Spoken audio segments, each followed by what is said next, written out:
to this latest Christian Perspectives in Science seminar, which unaccountably has snow in the air.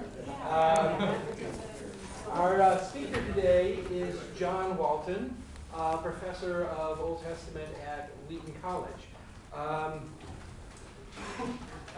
When we had a series of talks on human origin issues, quite a few of them 2 years ago, but the intention was never to stop, but to keep that series going. So when Professor Walton contacted us and volunteered to come to Calvin College, we said, yes, please do so. Professor Walton has a master's degree in Old Testament studies from Wheaton College and a PhD from the Hebrew Union College Jewish Institute of Religion in Cincinnati, Ohio. He taught at Moody Bible Institute for 20 years and has been at Wheaton College again since 2001. His main research is in the field of comparative studies of the Old Testament and literature of the ancient Near East. He's written a number of books and a number of commentaries, and some of those books are for sale at a book table in the back. Our bookstore has got a deal for you, so check that out on your way out. Let's see. In addition, this semester, Professor Walton has sabbatical and is doing a lot of traveling in the United States and abroad, giving lectures on this topic. And there is a DVD in the back which contains the material from this lecture and other related lectures, as well as interview material. And that is available for only a $2 donation, and that's a suggested donation, so not even required, just $2. So if you think that might be useful in adult education, or if you want to loan that to somebody who wasn't here, please pick up one of those on the way out. There's lots of those, and there's a box where you can put the donation money, and that goes to helping defray the expenses of Professor Walton's travels this semester. So that is my introduction. Thank you all for being here, and please welcome Professor John Walton.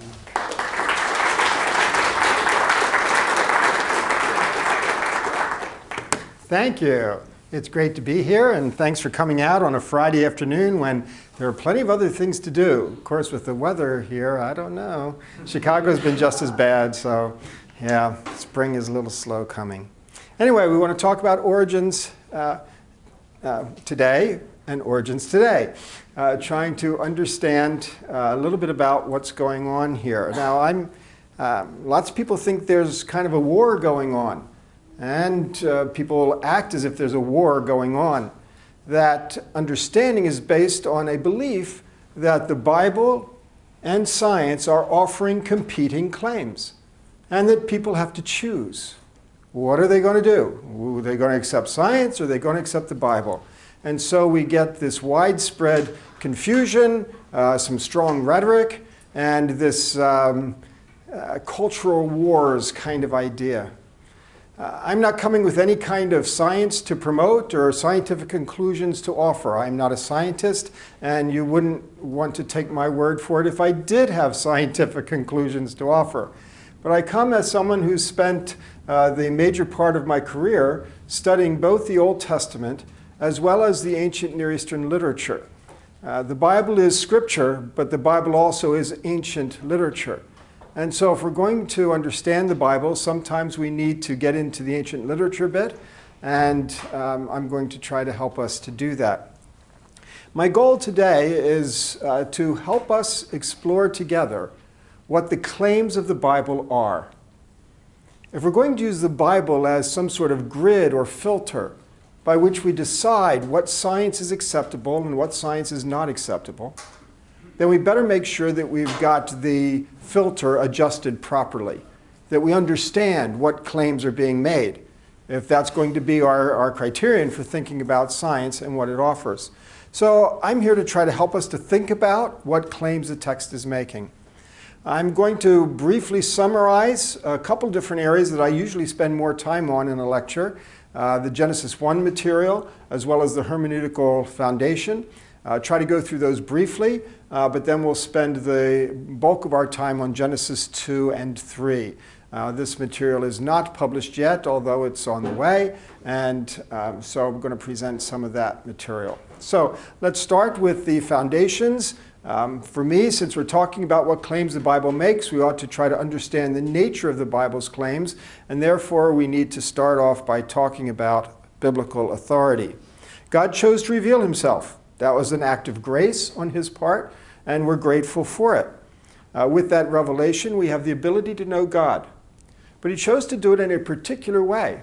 I guess there are a number of different ways God could have revealed himself, but he decided to work through particular communicators in a particular culture, at a particular time, in a particular language.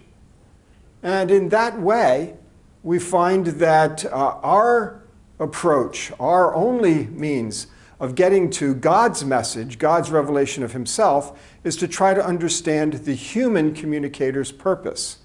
Because God's purpose is carried out through those human communicators.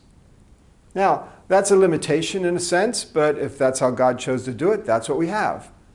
That means our only access to God's message, God's purpose, God's revelation, is through these human communicators. Now, you could easily say, as many do, well, couldn't God's purposes be bigger, broader, more than what the human author could have ever understood? Sure, they could be. But the question is, what access do we have to some broader message? How would we know he had one? Where would we get that? Okay, God revealed certain things to the author. And what the author meant carried authority. That is, God vested his authority in this human communicator. Now, if we want to go beyond and say God meant more, on what authority would we say that? Now, if you're saying it on the authority of the New Testament, that's fine. They have authority too. No problem with that. But the New Testament isn't talking to us about the same kinds of things. When it does, that's fine. But we need to understand what the authoritative message of God is, and our main access to that is through the human author. In this way, we understand that even though the Bible is written for us, it is not written to us. The message transcends culture, but the form is culture-bound. And that means we've got some work to do. See, we're reading someone else's mail, and we have to try to put that into its context so that we understand it. And so the Bible is written for us, yes, but not to us. It's in someone else's language, someone else's culture. And if we're going to get the full force, a clear understanding of that revelation, then we have to take our place in that audience. That's got some work for us to do. We're all fortunate that someone translated, many people translated the text for us into another language, but it also has to translate into a culture.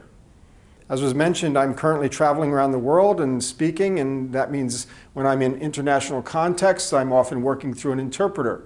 It's a little disconcerting sometimes when I say a line of maybe 5 or 6 words, and the interpreter gives a whole paragraph. Goes on and on and on. I'm thinking, what in the world is he saying? But as they've explained to me, they can't just translate my words. They have to try to couch those words in a cultural context that the audience will understand. And sometimes that takes more than the words that I've got. So we have to try to take our place in that audience. Now that involves a certain number of steps. First of all, we would say that we have to try to understand the world the way that they understood the world. I mean, think of it in reverse. If I showed this picture to an Israelite or a Babylonian or an Egyptian, they would not even know what they were looking at.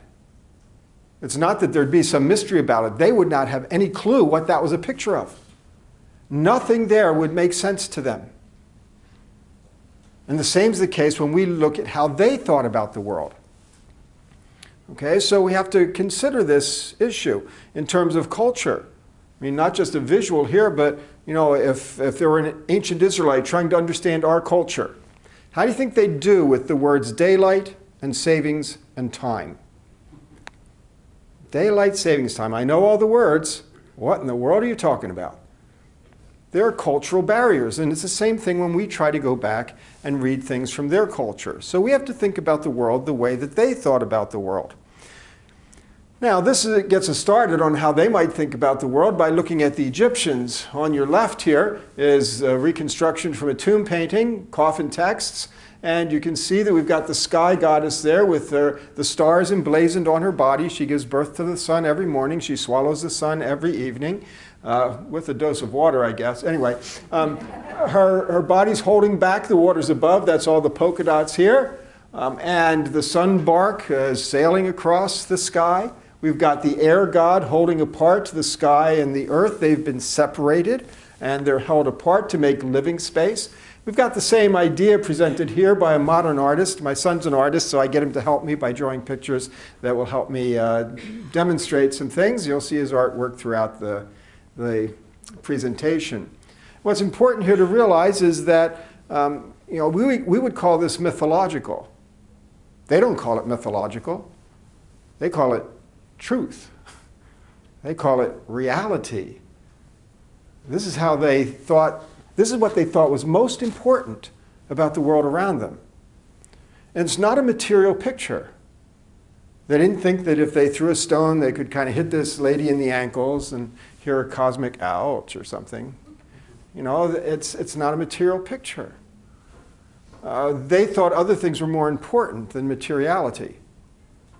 And here they're more interested in who's in charge. And so they have a different kind of picture. It's a picture that's peopled with the gods, because that's how they thought about the world around them. Now, of course, Israel doesn't have that kind of picture. They've got something that will represent their view of deity and deity's role, and it would look something like this. When my son and I worked with this picture, we wanted to pull out lots of the things that you actually get from the biblical text, the pillars of the earth and the waters above and waters below and Leviathan there at the bottom swirling around, sun, moon, and stars inside of a solid sky. These are all things that you draw out of the biblical text. And so this shows us a little bit. There's God's temple at the top, connected to the earthly temple. These try to pull out some of the things that Israel would have said about their world. Now, an Egyptian could look at this and know what they were looking at. And Israelites could look at the Egyptian one and know what they were looking at. Neither one of them could look at ours and know what they were looking at. Okay, so they have a lot more in common with one another than they have with us. Okay, so even though this doesn't have the gods all through it, it has a lot in common with the way the Egyptians thought about the world. There's still the solid sky, the stars emblazoned, the waters held back. These are things that everybody in the ancient world thought. And we see them in the Bible, we see them in the cosmology texts and all kinds of texts from the ancient world. Now, if God is going to communicate into this culture, whose cosmic geography is he going to use? Do we really think he'll use ours? Why should he do that? They won't understand any of it. If he used Blue Earth as the basis for his communication, that would be meaningless. God does not communicate meaninglessly. He's an effective communicator, and he uses that which is familiar. But the fact is, God is not trying to endorse or affirm a cosmic geography. But you have to use some kind of cosmic geography to communicate, and God is going to use theirs, not ours. After all, ours is going to change. It has changed, it will change. We don't do steady state physics anymore, we do Big Bang cosmology. And boy, talk to me about Pluto. Things change, and they will continue to change. So which cosmic geography is God supposed to use? Not ours, not 100 years from now, not the Enlightenment, not the medieval, not the Reformation, not the Hellenistic. God's going to use theirs because he's not endorsing a cosmic geography. That means we have to understand the text with that kind of element as part of it. We also have to understand the text the way the Israelite audience understood the text. That's where biblical authority resides, and we have to understand it that way. That means we can't give the words meanings that they did not have. When the Bible says God stretches out the heavens, it's not talking about expanding universe. That's not what it meant to them, and therefore that is not the meaning that would have authority. We are interested in biblical authority. We can't give words meanings they never have. It cannot mean what it never meant. So we have to pay close attention to what the text would have meant to them. We have to try to think the way that they thought. We dare not impose our culture and our agendas and our questions on them. God is communicating, and we must understand that he is free to do so. And he does so in their context. When we talk about science in the Bible, then, we have just a couple of brief points to make. First of all, there's no new scientific revelation in the Bible. That is, if we talk about what we call the natural world or the hard sciences or things of that sort, God does not give them any new information. In every category, he talks to them according to the way that they thought in those days. And line by line through the Bible, anything that deals with what we would call the sciences deals with it in ancient terms that any ancient would have understood. Everyone believed that there were waters above and waters below. After all, they come down sometimes. Lately, they've been coming down a lot. Okay, so that means they must be up there. And something's holding them back, so there must be something solid. Right now, it's something porous. Okay, it keeps coming down all the time. But, modern experience set aside, something must be holding it back. And they argued about what that was made of and how that was held up and things like that. That's fine. But these are the ways that ancients deal with it. And so God's working. There's no new scientific revelation at any level. Now, sometimes, of course, the Bible talks about that what you would expect to happen, what we call the natural things, are bypassed in some way. That's fine. But I'm talking about how things normally work. Does God give them a different view? And no, he doesn't. Some people say, well, what about the circle of the earth? That's not a word for a sphere. That's a word for a disk. And everybody in the ancient world believed the earth was a disk. That's not new information. Okay, in the Bible, they talk about thinking with your heart or believing with your heart or loving with your heart. Okay, that's not metaphor in the ancient world. That's physiology in the ancient world.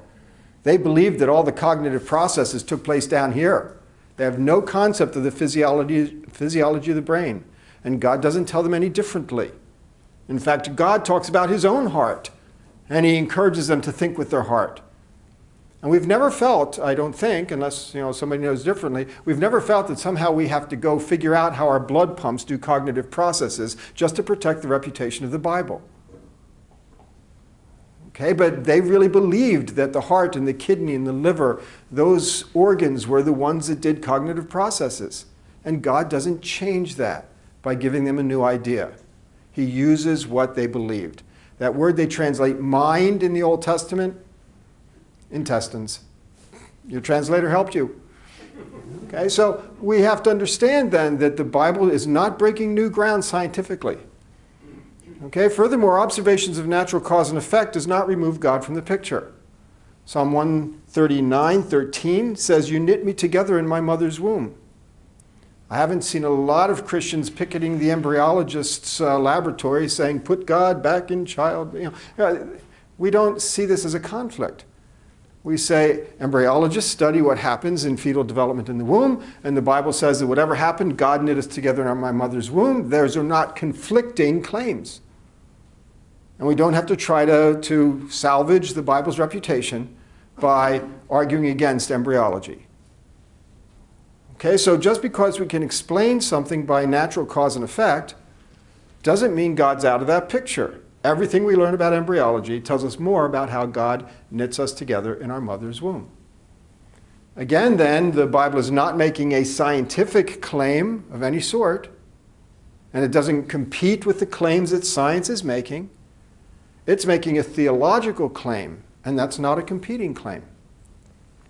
That no matter what science finds out, we believe that God is at work doing his work. These things then help us to understand how we start to negotiate the path through. What kind of claims is the Bible making? Is it making any kind of scientific claims? If it's not teaching science, it's not a textbook. If it's not revealing science, then what kind of science claims would we think would be there? It's making historical claims, but we have to sort those out from scientific claims. Now, quickly going through my proposed thesis for Genesis 1. What I propose there is that in Genesis 1, we do not have a story, an account of material origins, but that we have an account of functional origins. In the functional focus, the idea is that existence in the ancient world was defined by having a function, not by having a material structure. For us, the line between existence and non-existence is a material line. For them, I think the evidence holds up both in the Bible and in the ancient world that it was a functional line. Genesis 1 provides then account of functional origins, how it began to work for human beings in God's image, rather than how it came to exist as material. I know I'm going very quickly here. I have a longer defense of all of this, but you'll have to read the book or see the DVD. Genesis 1 then is about bringing order into the midst of non-order. If we have a functional focus, it's fruitless to ask what things God created on any given day, because that is not the interest of the story. Naming and separating are creative acts. When you're thinking about order, organization, functions, naming and separating are significant. And those are creation. Because to name something, to give it a function and a position, is an act of creation from a functional standpoint.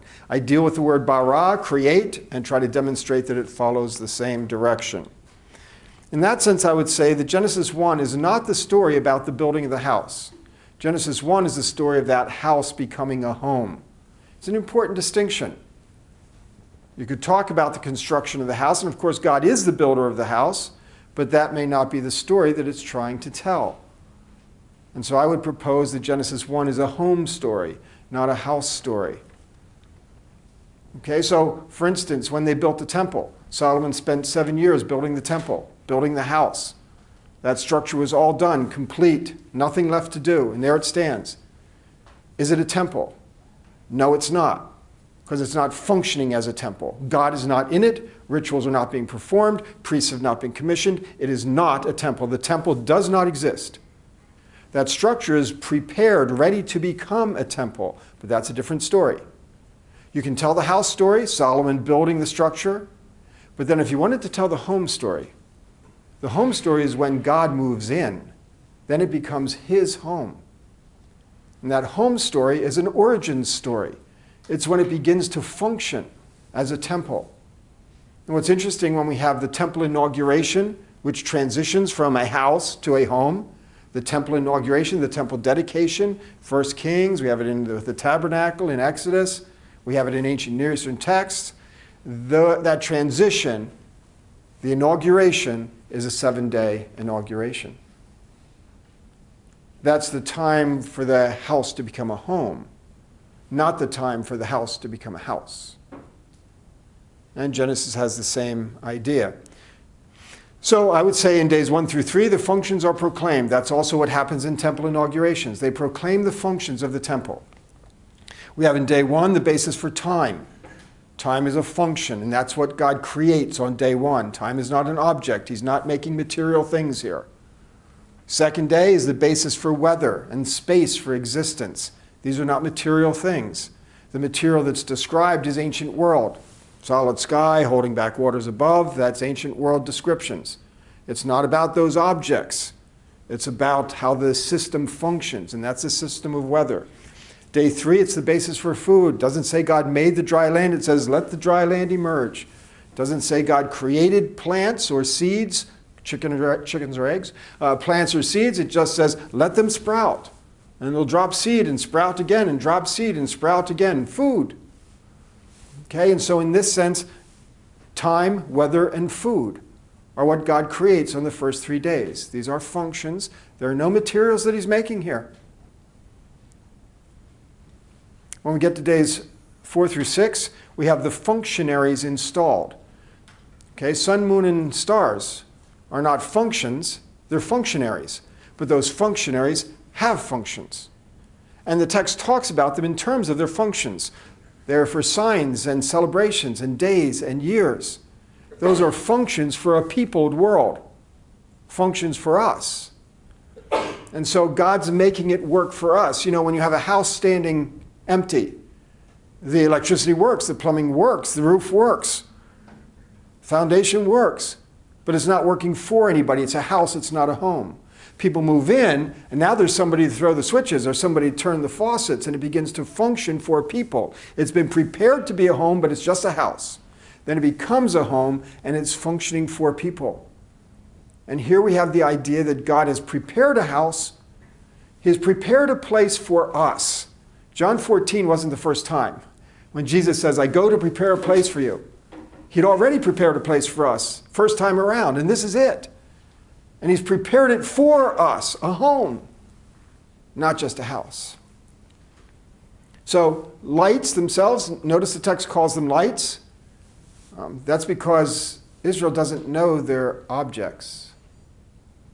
They don't know the moon is a rock in space, in orbit, reflecting light from the sun. They have no material picture. They consider the sun and the moon lights, and that's what they call them. That's different from the ancient Near East, because the ancient Near East considered them gods and lights.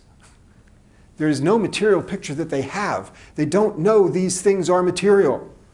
So to them, this is not a material account. And we have to think of the text through their lens so that we understand its claims. Day 5, fish and birds teem and fill our world. That's the functions they have. Animals to fill the world. People in his image. That's a function. Subdue and rule. That's a function. Male and female. That's a function. The text is interested in the functional cosmos. But there's something even more important when we ask, okay, whose home is this? Well, what we find is that even though God prepared it to be a home for us, it is not our home.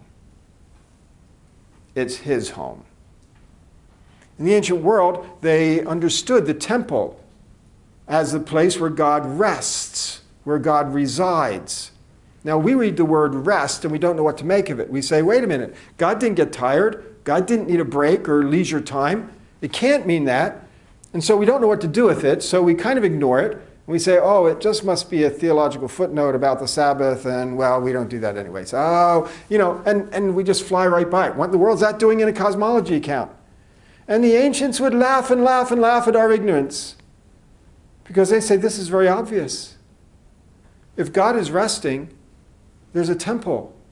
Because in the ancient world, temples were built for God to rest in, and God's rest in temples. This is a temple story. And in the temple, it's not just a place to reside.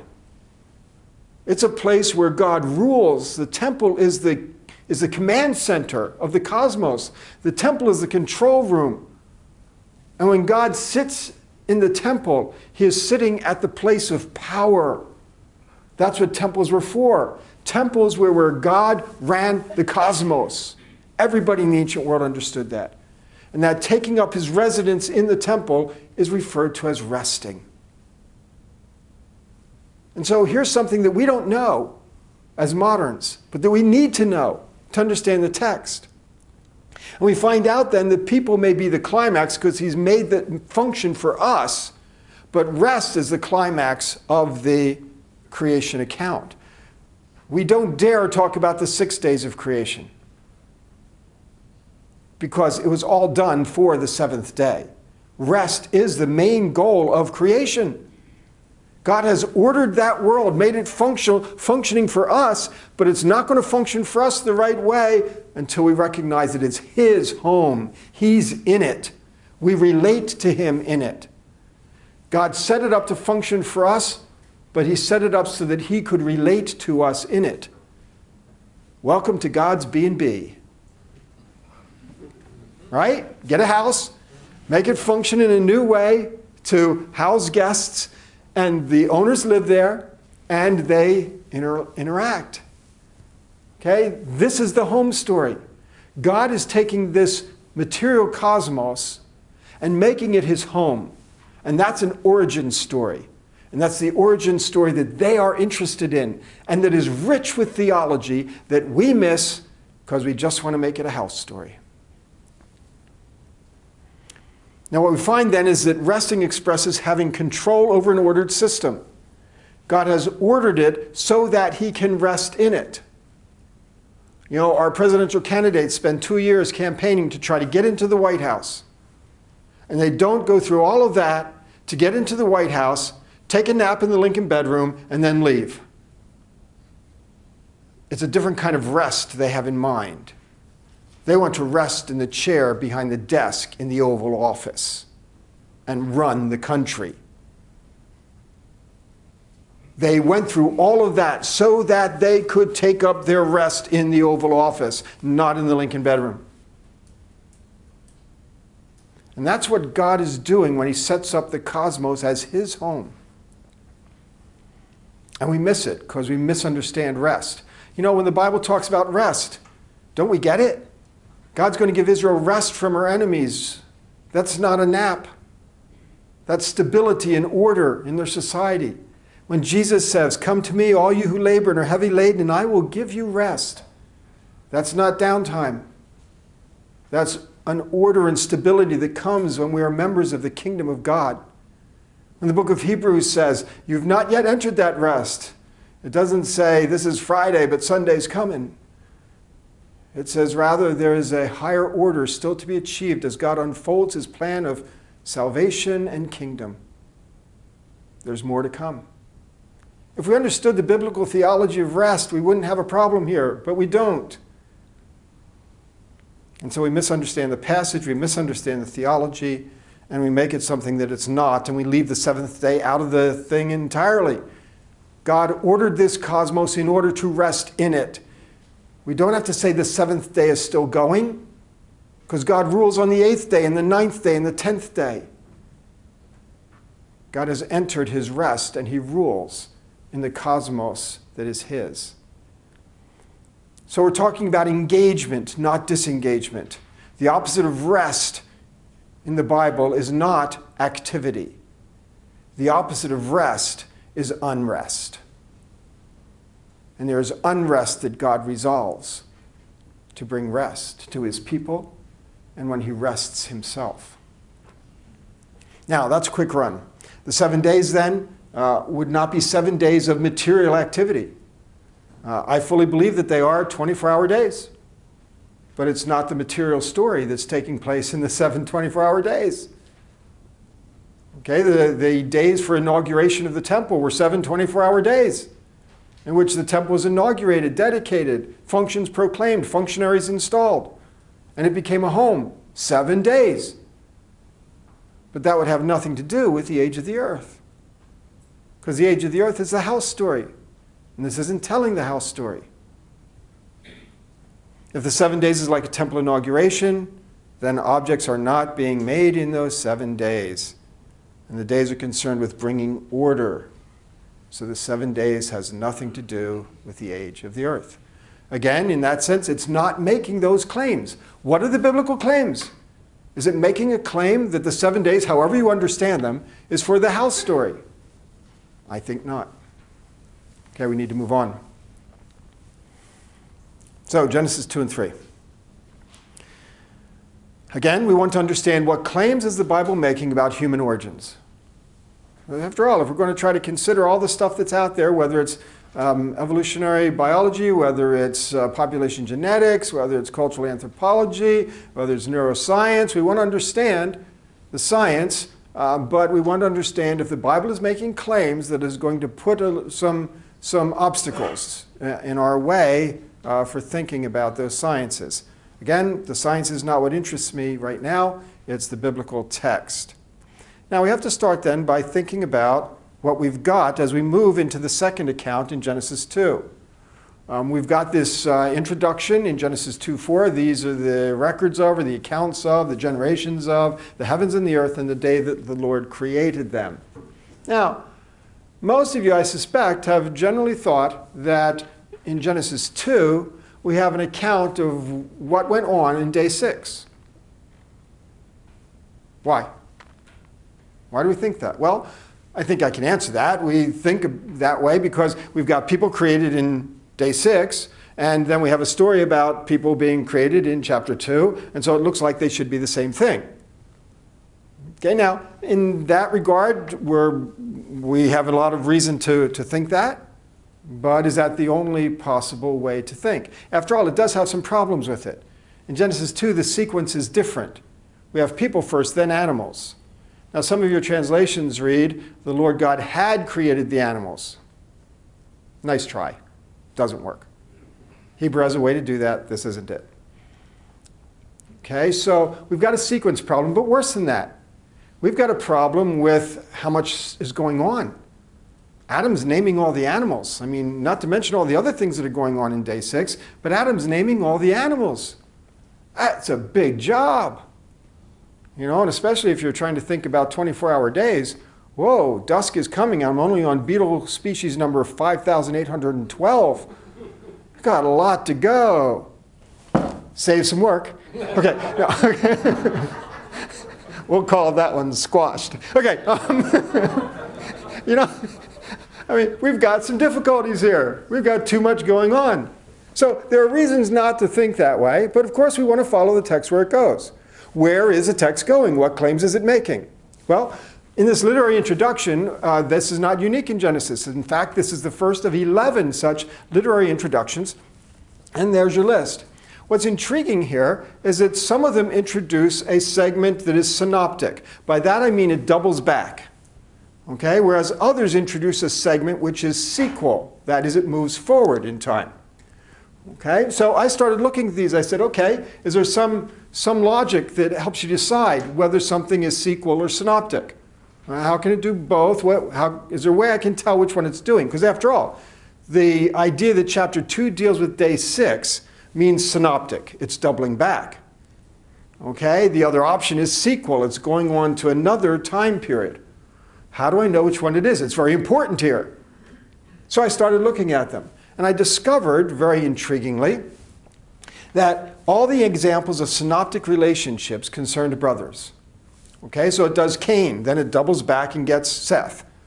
It does Esau. It doubles back and gets Jacob. When it does Ishmael, it doubles back and gets Isaac. Every synoptic relationship concerned brothers. Genesis 1 and 2 does not concern brothers. Now that doesn't prove that it must be sequel, but it's at least suggestive and suggests that we have another alternative we ought to be considering.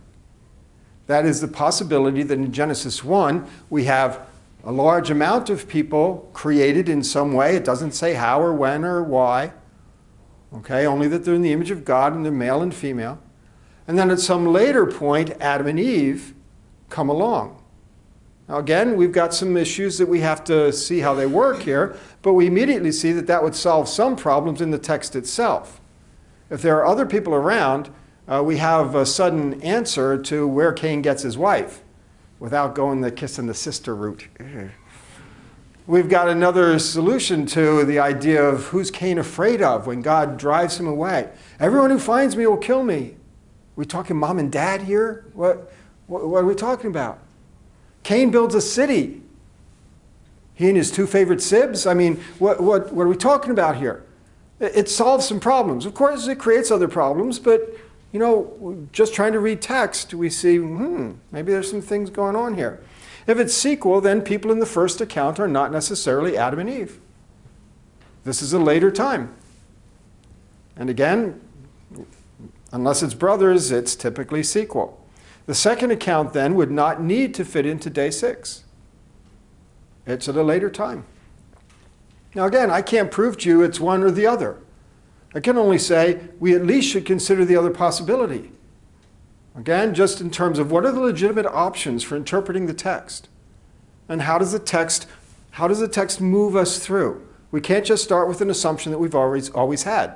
We need to check it out, see if there's a reason to go that way, see if there are other viable options. Now, that leads me to start thinking about what kind of claims then is Genesis 2 making about whether Adam and Eve are the first people or not. Is this forming account of Adam and Eve? Is this talking about the first human beings? Or what else could it be dealing with? So here I'm talking about the idea of archetypes. So let's understand archetypes. This is my proposal. You know, an archetype is different from a prototype. A prototype is the first in a series and in one sense a model for the others to come. An archetype is different because an archetype has a representation element in it. That is, the archetype kind of has all of the others in the group bundled in with it. So, for instance, Paul deals with Adam as an archetype because he talks about how we all sin in Adam. That's an archetypal statement. We're all bundled together there. that we all experience death through Adam, that we all experience life in Christ, that we are Abraham's children in the faith. These are all archetypal treatments. And in that sense, even though Christ and Abraham are really historical individuals, Paul is using them for an archetypal value. Now, I do believe that Adam and Eve are historical individuals, real people in a real past. But I still have to ask the question, is the forming account about them as individuals, or is the forming account about them as archetypes? It will make a difference, how we understand it. Everything in Genesis 2 I would propose regarding human origins is first and foremost archetypal. Okay, and I'm going to try to demonstrate that. Now you would say, how can you know? How can you prove that? It's really quite easy. If the point being made is a point that is true of all humans, then it's archetypal, not just a claim about one individual. So I look for the text to help me understand whether they're making a statement about all humanity or whether they're making a statement about just one individual. I mean, when it talks about Adam knowing his wife and producing Cain and Abel, that sounds individual to me. I wasn't involved in that. Okay, but other points we might find that people are all involved, and that would be archetypal. The forming accounts are most relevant, I would propose, to Adam and Eve as archetypes rather than as individuals. Now, for that, we have to start talking about dust and rib. Now, what do you think about when you read about Adam being formed from the dust? Some people might think chemistry. This is an ingredient, the ingredient of the human body. Now, of course, we know enough chemistry to know that that really isn't a good chemistry statement. Okay, that really doesn't represent our ingredients. Furthermore, we know that the Israelites aren't thinking chemistry. Their periodic table is very small. Would have been easier to memorize, but okay. They don't have one, of course. They're not thinking chemistry. Okay, so you can push that aside. Okay, how about artistry? Usually people think in terms of the molding, making a human form and then breathing into it the breath of life. And it's a Pinocchio moment. I'm a real boy. Okay, the idea that, oh, that's Shrek, sorry. Okay, but it is Pinocchio in Shrek.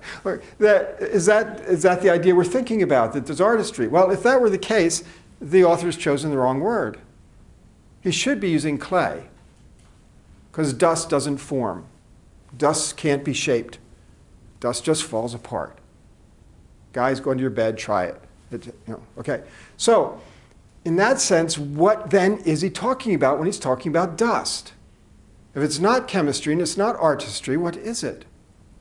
Well, let's go to the text and see if it tells us. It's not chemistry or sculpting, but rather we find out that dust refers to mortality. Genesis 3:19, dust you are, and to dust you shall return. This is a statement about mortality. Now, some people immediately have a problem with that because they say, wait a minute. Paul says that people were created immortal. Read it again. No, he does not say that. Paul says that we are subject to death because of sin. Now, if we were created immortal, then that could be why we were subject to death because of sin, but it doesn't necessarily mean that we were created immortal. Let's pay attention to the text. Okay, we find not only Genesis 3:19 that tells us that dust equals mortality, pretty clear statement in 3:19. We also have another factor in the text. In the garden, God places a tree of life. Immortal people would not need a tree of life. If God's only going to put these two fantastic trees in the garden, and one of them is one of something we don't need, boy, tree of money, now that would have made some sense. No, okay. So the text is treating Adam as mortal. Now, so we have to ask the question, does that contradict Paul? Does Paul see it a different way? Well, read Paul again. We are subject to death because of sin. Think of the tree of life. What happened when we sinned? We lost access to the tree of life. The tree of life was designed to be an antidote, a remedy for our mortality. So we were mortal, God gave them the tree of life as an antidote. They sinned. They lost access to the antidote, and therefore they're subject to death. We are subject to death because of sin. Nothing wrong with Paul, only a problem with how we've read Paul, as if he was saying something that he is not saying. Let's take both Paul and Genesis together. People are created mortal. They lose their antidote, and therefore they are doomed to their mortality. That's why people don't drop over dead when they eat the fruit. Eating the fruit only meant they got kicked out of the garden. And they got kicked out of the garden, they lost access to the tree of life. And therefore they've got no hope except they have their mortality. So they eventually die. That's what God had threatened. In the day that you eat from it, you will be doomed to death. That's that Hebrew expression. It doesn't come across in translation very often. So, we have this idea then that dust equals mortality. Now, is that true of all of us? Let's think about that a little bit. Here's an Egyptian relief. Here we've got the Pharaoh being brought for his enthronement by the two goddesses, the Vanna Whites of the ancient world, escorting him in. And here we have the same kind of picture on the right. This is the creator god Khnum, the craftsman deity, and he's shaping Pharaoh on the potter's wheel. This is not a story of Pharaoh's material origins. This is a story about how they have shaped his identity as king. He has become king. They have prepared him to become king. They have formed him as king. It's about his identity and his role, not about his material origins. Yes, they would talk about divine birth, but that would not show up in how they observed the midwife at work in the birth process. It's something different that's being conveyed. It's interesting that in Isaiah 44:49, where it talks about the servant, I have formed you, says God, to be my servant, shaping him for an identity and a role. Nothing about his material origins in that statement. He was born like anybody else. Now, we have to turn our attention then to a very important passage, Psalm 103:14. Notice that it says, he knows how we are formed. He remembers that we are dust.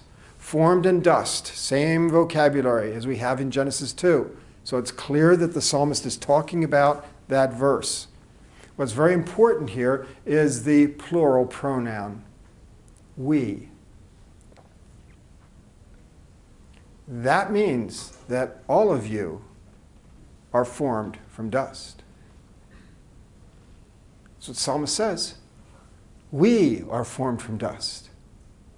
All of us. How interesting. Every human being is formed of dust. Is that a statement about your individual material origins? No, because I assume that you're all born of woman, unless Calvin's really a special place. The admissions department, virgin born, nope, reject. Okay, anyway, so the fact is then being formed from dust does not describe material formation. Not for any of us. You're all formed from dust. That's not a statement of your material formation. It's a statement about your mortality, your frailty. It gives you an identity among humankind. The first man is of dust, and all of us are from dust, says Paul. Paul says we're all from dust. Being formed from dust would not preclude being born of a woman. Again, that would suggest that it would be absolutely possible for Genesis 1 to be talking about a different stage than Genesis 2. Genesis 1 talking about humans, God created, who knows how, who knows when, who knows by what method. Genesis 2, particular human beings chosen out. And God helps them to understand their identity. If it's not the material formation that's happening in Genesis 2, we have no reason to read it back synoptically into Genesis 1. The Egyptian king was formed on the potter's wheel. That was not about his material formation. Not material origin, but identity. I call it archetypal because, of course, it is true of all of us. God formed humankind from dust. Again, that's not ingredients, that's not chemistry, that's not artistry. It's identity. It's who we are. It's who all of us are.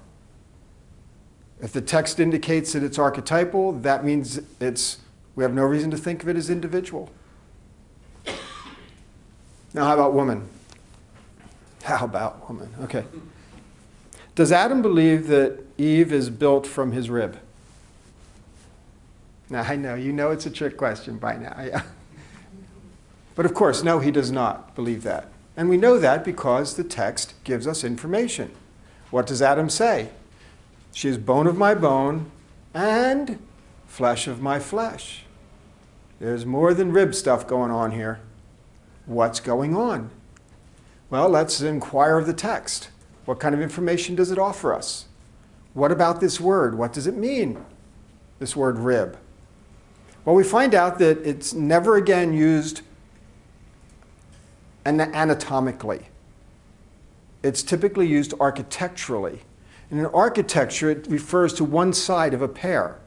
One side of the altar, the other side of the altar. One side of the temple, the other side of the temple. One side of the ark, the other side of the ark.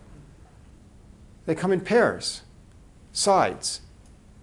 When God takes one of Adam's sides, he takes half of him. Adam's only got two sides to give. That's radical surgery, if it were surgery. Would an Israelite think it's surgery? Would an Israelite think that there is anesthesiology going on here with Adam in a deep sleep? They don't know anything about those things. So we take a look at this word for deep sleep. To what does it refer? Oftentimes, as it's used in Scripture, it refers to a visionary state. Oh, that changes things. If Adam's not on the operating table, but in a deep sleep to have a vision, then what he is seeing is not something that's happening physically, materially. What he sees is something that God's showing him to help him understand an important truth. After all, when Abraham in Genesis 15 cuts the animals in half, and then in a deep sleep, he sees the torch and the censer passing through that representation of God's presence, we get something no less important than the ratification of the covenant being shown in a vision. An important spiritual, theological truth. And so the idea that in a vision God has shown Adam something important about the nature of mankind and womankind. There's some ontology here. They should think of themselves as original halves of a whole, not individually, but humankind, species. This is what we are. We're gendered, and we belong together. That's not an argument about everybody has to get married to find the better half. Again, this is about species here. And it's talking about who we are. Womankind is from the side of mankind in order to be his helper, his ally. Now, that's why the text comes along to say, this is why a man shall leave his father and his mother and be united to his wife, and they become one flesh. This is basically the idea that ontology trumps biology. You might think that the biological connection was stronger than anything, parents to children. And it's strong indeed, but there's something stronger. What's stronger is what we as a race originally are, one flesh. That one flesh is a restoration, a return to what we really are, united together as one flesh. We make the mistake if we think that it's just about when you have sex. It's about the idea that we originally, ontologically, are one. And so we become one. This is not just true of Adam and Eve, it's true of all of us. Therefore, again, the Bible shows us that this is archetypal in nature. It's true of all humanity. If Adam sees it in a vision, there's no material act going on here. There's no material origin connected to a rib. And what he's saying is true of all of us and the identity that we have as mankind and womankind. Archetypal. We have priestly roles. I have to skip through this because we're out of time, but they're both together serving priestly roles. I just love that with him cut in half. But this also is an interesting Hellenistic piece. It's from a funerary scene. The cosmos is arranged around them, and the figure in the middle, which is no bigger than my hand, is male on one side, female on the other side, interestingly enough. I have to learn more about that, but that was in a museum in Bulgaria. Interesting. So archetypes. If the details of the forming apply to the archetypes, then we have no information about the forming of the individuals. Archetypal identity does not negate the existence of the individual. Again, that's not the point I'm trying to make. But the appropriate question then is not, is this what really happened? That is a historical claim. It's rather, is this who we really are? The archetypal claim, the identity claim. Material origins then, if Genesis 2 has an archetypal focus, then there is no biblical account of material human origins. We get that God did it, but we're not really told anything else, no claims being made. That doesn't mean that common descent is true, only that it would not contradict the biblical record. Again, remember, we're trying to evaluate the filter. What are the biblical claims? If material human origins is not among the biblical claims, well, then we're free to consider the science. We might like what science gives us, we might not. That's another issue altogether. But what this says is that the Bible is not offering a competing claim.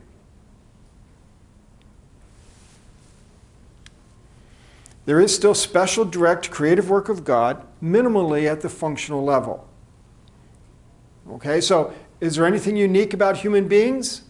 I mean, if we considered the possibility of material continuity, doesn't that remove the uniqueness of human beings? Not at all. The image of God, for instance, is uniquely human, and it's God-given. For God to give a function is an act of creation. That's a special, direct act of creation. The image of God cannot evolve. So that's something God must give. See, what I'm showing you is that material continuity or discontinuity can be distinguished from the issue of spiritual continuity, discontinuity. We don't have to bundle them. They can be considered separately. Secondly, of course, the creation of the spiritual being. We believe that we are more than a biological organism. We believe that we have some spiritual self, whether we call it a soul or a spirit or something else. There's a spiritual self, something that survives the death of the biological organism. I would propose that that cannot evolve. Our ability to recognize it could evolve, but the actual existence of it could not evolve. It's not material. So in that sense, again, there's something special that God has to do, something direct that God has to do. Designating his priests, again, something that God is doing. What we have then is this amalgamation of order, non-order, and disorder. Order is connected to sacred space. When God takes up his residence, God's presence creates sacred space. That's always the case. In the ancient world, in the Bible, God's presence creates sacred space. And God's presence also is what brings order to the space around him. He is creator. Among many other things, it means that he is the one who gives order. Non-order remained. God did not order everything. Remember, there's an outside the garden. The sea is still there, which is an indicator of non-order. There's still non-order around, but God brought order so that it would function for us, and then also said subdue and rule, which makes us his co-regents, his stewards to help bring order, further order, expanding sacred space. Okay? Down in my basement. I've got an unfinished basement. My kids have all moved out. Their stuff has not. So our unfinished basement is filled with boxes. Now, that's not disorder, it's just non-order. It's all in boxes. Their lives and childhood in cardboard. But we also, in the basement, have a ping pong table and a foosball table, which we like to use occasionally. So we have put all the boxes at the perimeter. Non-order is kind of pushed to the outside. Boundaries set, so they do not go beyond here. While we allow ourselves the ordered space of playing foosball and ping pong. We have created an ordered area in the midst of non-order, which has been pushed to the side. That's the same kind of picture we get as God creates. Now, we would like for our children to take responsibility, inhabit this world, and get their stuff out of there. Expand sacred space and order in our world. Okay? So there is non-order that remains, both in the cosmos and in our basement. People are given the task of expanding sacred space and order. They are vice regents, and subduing and ruling is part of that process. And so in that sense, we also have that God's presence not only brings order, not only creates sacred space, but brings life. And people are supposed to gain access to life through him. After all, the tree is just, even if it's a real tree and real fruit, which it may be, but it's standing in for the life which comes from proximity to God's presence. There's life in God's presence. Okay, and if it's also in a fruit, it's because it's in God's presence. The serpent is a chaos creature. In the Old Testament, they don't think of the serpent as Satan. They would think of it as a chaos creature. Chaos creatures promote non-order and disorder, and that's what we find here. People wanted to be the center of order themselves. That's what the serpent says. You can be like God. The fall isn't obedient or disobedience. The fall isn't eating of fruit. The fall is wanting to be like God and taking a course of action that's going to, they think, get them there, which involved disobedience and eating from fruit. But the fall is wanting to be like God, making themselves the center of order. God says there's no room for two centers of order in sacred space. Out you go, and good luck with that. And still today, people try to make themselves the center of order. Sin brought disorder. And so disorder was out when people sinned. And so they were cast from sacred space into less ordered space. Okay, we need to wrap this up so you can have time for some questions. Why is this important? I'm not really concerned with whether I change your mind or not about interpreting the Bible. You need to follow the evidence to interpret the Bible for what you think is most substantiated. I've probably given you some options you've never thought about before. Consider them, but go with what you believe the Bible calls you to go with. I'm not so interested in what your opinion is or what my opinion is or whether we all think the same. I'm interested in how we treat other people who arrive at different conclusions. Because there's other people, if you don't accept scientific conclusions, there are other people of faith who are going to accept scientific conclusions. How do we interact together? How do we treat one another in the church? See, I'm much more interested in our attitudes than I am about our viewpoints. It's inevitable there are going to be a variety of viewpoints. How do we deal with that as a church? First of all, we have to think about how we minister to one another. There are science people who work in jeopardy. They work in a secular environment as science people, and they are at risk in one sense because they've declared themselves as people of faith. And that marginalizes them. It ostracizes them. And so they come to the church hoping to find fellowship and support, encouragement.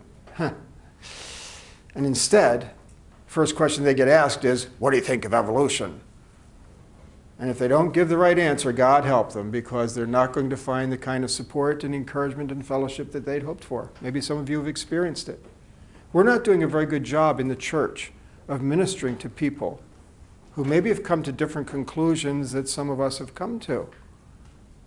Secondly, we're not doing a very good job in evangelism because there are people out there in our universities who are intrigued by Christianity. They know people who are Christians and they respect them, and so they get intrigued. It's not their upbringing, it's not their background, but they're interested. And yet somehow they've been given the impression that if they're even thinking about becoming Christians, well, you better rethink all that science stuff. They've been told that, well, if you believe in evolution, you can't be a Christian.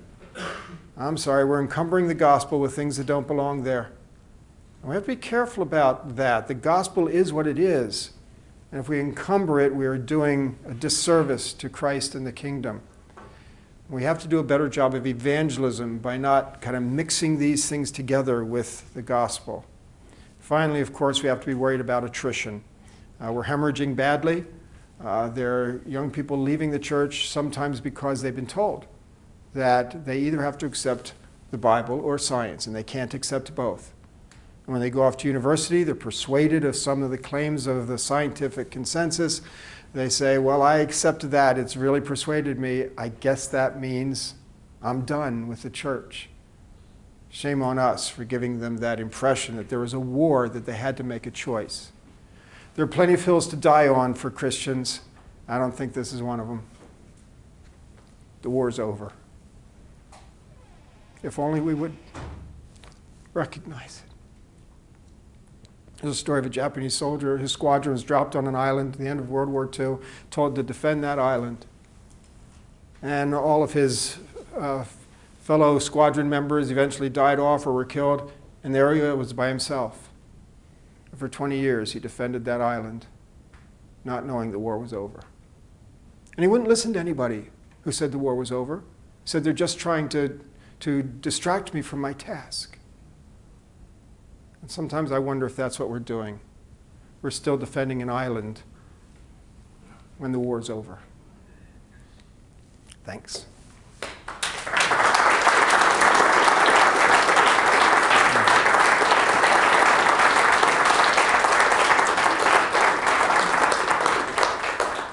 So your turn to ask some questions. We have time for questions. Be sure to check out that table on the way out. The rules for questions, try to make it direct and to the point, concise, instead of kind of going on and I don't know really what your question is. Try to make it a question, not a statement.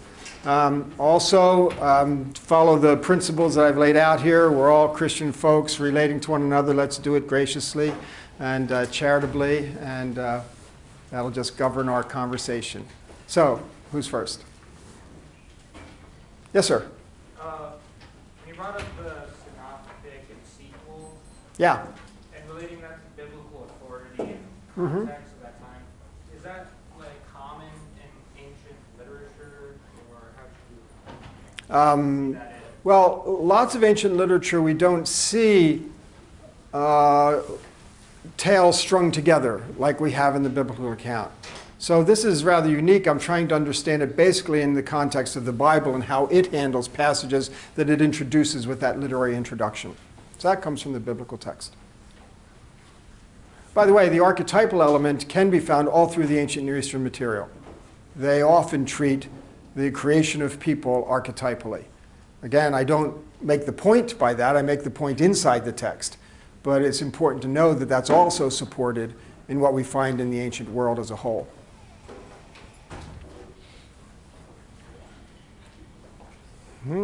Yes, sir. Could you say a little more about the development of sin, fitting it into the context of the story? Okay, if we work with a scenario, and again, I'm not proposing this, but just hypothetically, for argument's sake, if we work with a scenario that hominids evolved into people, and at some point God gave them the image, and at some point God chose out Adam and Eve, that whole scenario, then how is it that sin comes to everybody? Well, in some sense, it depends on your model of original sin.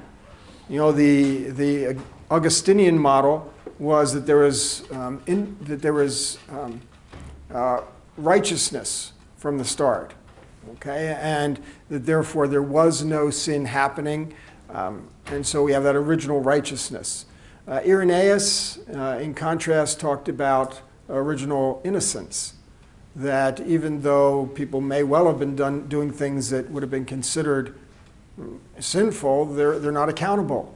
There's innocence. In the innocence model, which I'm inclined toward theologically, in the innocence model, what happens is that somebody lets something out. You no longer have to think like Augustine in saying you have to inherit it through birth. That never did explain very well, for instance, why the whole creation groans. In the Irenaeus model, I developed in Eastern Europe, calling it the radiation model. And I just had to say one word: Chernobyl. Okay, Chernobyl, someone made a decision, and that let the radiation out. And that radiation impacted all of the environment, impacted all of the people, and impacted all of the people still being born in that area. And in that sense, radiation came to all through that one. Now, in that kind of model, and again, it has roots in church history. In that kind of model, Adam and Eve let out disorder. And we're all subject to that disorder that was let out. There's work being done on the theological side. It needs to be done, and I'm anxious to see how it all comes out. Did I see another hand back there? Yes, sir. There are so many creation concepts in the ancient East, like creation of God, creation of man. Are there any concept of evolution of God or evolution of man in the ancient text? It's interesting that some of the Egyptian translations talk about evolution, but of course that's a translator at work, okay? But that things evolved. And some of the Egyptologists talk about what's this evolution idea. It's certainly not like biological evolution like we talk about it, but that idea of development or change over time you can find in some ancient documents.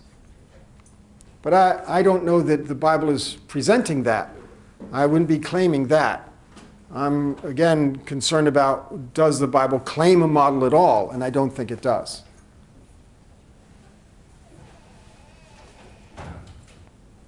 Yes? Do you want to say anything about the soul? Well, again, the idea that we have a spiritual self. I'm not enough of a philosopher or theologian to know whether I should call it a soul or a spirit or something else. But if we can just be broad enough to call it a spiritual self, I don't believe that that's something that can evolve. I think that our awareness of that aspect of us could evolve, but the soul itself could not evolve. Now, I understand that there's some neuroscientists who are suggesting otherwise. I haven't read their work. Is it Swinburne or somebody that anybody know who suggests something like that? But in my sense of it, I don't know how we could talk about a soul itself actually evolving. I don't know how we could ever prove that it did or prove that there is one.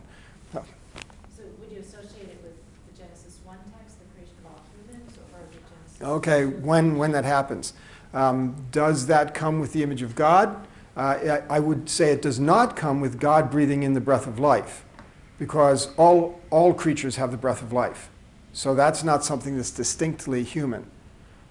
So I would be more inclined to connect it to the image of God. But again, the text is not making a statement on it. Yes?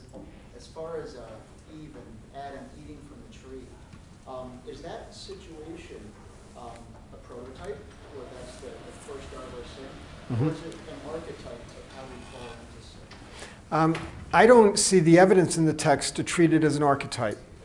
In that case, I don't treat it as an archetype. I can talk about representation as priests for all of us. Remember, priestly representation and archetypal representation are different things. Priestly, they represent us, but we're not all bundled into them. Archetype, we're all bundled into them. Eating from the tree is more like a priestly representation. And so, again, we all are subject to what they did. You know, remember when in Joshua 7, when Achan steals the stuff from Jericho, everyone became implicated in that, not because they stole it along with him. He wasn't archetypal for them, but because of his position among them, everyone suffered the consequences. Isn't that a little unfair? I mean, that's kind of, I don't want to be implicated for a sin someone else committed. How does God see that as fair? I don't know if we should think of it in terms of, How is that? you know, I don't think it's a matter of us, no, I'm not sure we should think of it in terms of us sinning with him. It's rather the idea that his sin, again, opened up the door. Was it fair for all the people of Chernobyl to suffer because that one guy made a mistake? Well, no, that's not fair, but that's what happened. And I tend to think of it more in that regard. But you could also say, okay, is Adam the only one who thinks of himself as the center of the universe, who thinks order should revolve around him? Well, no, that is the human condition. And in fact, we are all born that way. And in fact, we all act that way. So in that sense,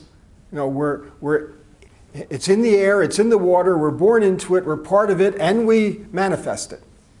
So in that sense, I don't think we can say anything's unfair, because we're not being punished for his disobedience. We're being punished because we as human beings are subject to thinking ourselves as the middle of everything. And there it is, guilty as charged. I really appreciate what you said so far.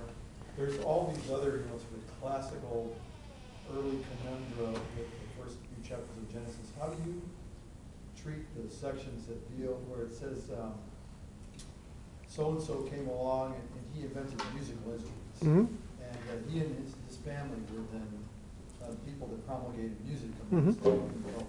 And there's a whole list of those, metal workers. Sure. What's the role of that in the biblical text? Well, again, the origins of civilization is just as important a topic in the ancient world. As a matter of fact, more important than material origins would be. The origins of civilization is a worthy topic. And here the Bible is giving a little bit different view than what you'd find in the rest of the ancient Near East. But they're interested in this idea of how the arts of civilization developed. In the ancient Near East, the gods give them as gifts. And they even fight about them. But here it's developed in human society. Now again, we can talk about, well, where do we place this? But remember, if we have placed Adam and Eve differently in the history of humanity, there are a lot of workable options to connect with that. Now, are we talking about the Neolithic Revolution? What are we talking about? Again, that becomes a science question that I'm not an expert on.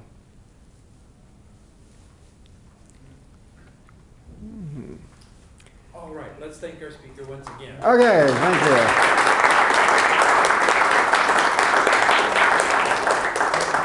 Thank you all for coming.